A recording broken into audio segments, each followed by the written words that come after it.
Picture this: D-Day, June 6, 1944. But instead of soldiers storming Omaha Beach, waves of machines charge forward. Self-guided tanks firing with precision, drones overhead, and robotic infantry absorbing bullets. What if World War II wasn't fought with soldiers alone, but with robots? Let's rewind history to a world where automation arrived decades early and changed everything. In our timeline, World War II was a clash of might and sacrifice. But in the 1930s, engineers like Alan Turing and Nikola Tesla were already theorizing computers and remote-controlled machines. What if nations, to avoid losing millions of lives, accelerated these technologies into battlefield-ready robots? Let's explore how this could have reshaped the war and our modern world. Imagine Nazi Germany with technological supremacy, deploying autonomous Panzerhund units, machines patrolling the Eastern Front. These robots could operate in Russian winters, turning the tide at Stalingrad. Meanwhile, the Allies scramble to counter. The US invests in Liberator drones, machines dropped over Japan, reducing the need for atomic bombs. The USSR, lacking Germany's engineering, focuses on overwhelming numbers. Disposable iron soldier bots hurled at Berlin. But here's the twist. Robots don't just replace soldiers. They change how wars are fought. Generals no longer worry about morale or draft protests. Battles become 24/7, with machines pushing into enemy lines. Cities are destroyed faster, but occupation becomes harder. How do you control a population when your army has no human face? If robots shorten the war, the atomic bomb might never be dropped. Japan surrenders earlier under drone sieges, but without Hiroshima's horror, the nuclear arms race stalls. Instead, the Cold War becomes a robotic arms race.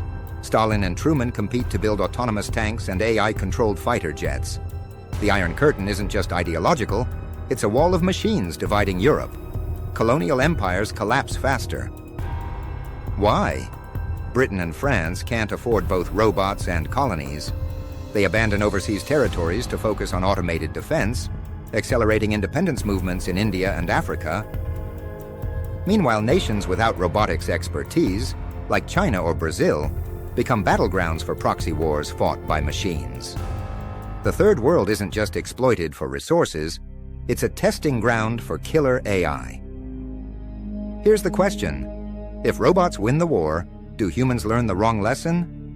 Veterans return home to factories of machines, sparking 1950s unemployment crises. Governments glorify over-empathy. Why care about welfare when robots build everything? A cultural shift occurs. Movies like Terminator aren't sci-fi in the 1980s, they're documentaries. Ethical debates erupt. The Nuremberg Trials put not just Nazis on trial, but engineers who programmed robots to ignore surrender. The UN bans autonomous weapons by 1955, but covert labs keep refining them. By 2024, drones and AI soldiers aren't new, they're normal. Your smartphone, self-driving car, and facial recognition all trace back to this robotic arms race. The line between human and machine blurs forever. So, would robotic World War II save lives, or devalue them? Machines might have spared millions of deaths, but at what cost to our humanity? The soldiers of 1945 didn't just win a war, they forged a world where sacrifice and brotherhood meant something. If robots had taken their place, would we still understand the price of peace? Or would war become just another video game? This isn't just history, it's a mirror. Today, as drones patrol skies and AI debates rage, we're facing the same questions, with no easy answers. What do you think? Could robots ever truly replace soldiers? Or should they? Let's discuss in the comments. This is Bites of Goats, where we don't just talk about history, we learn from it.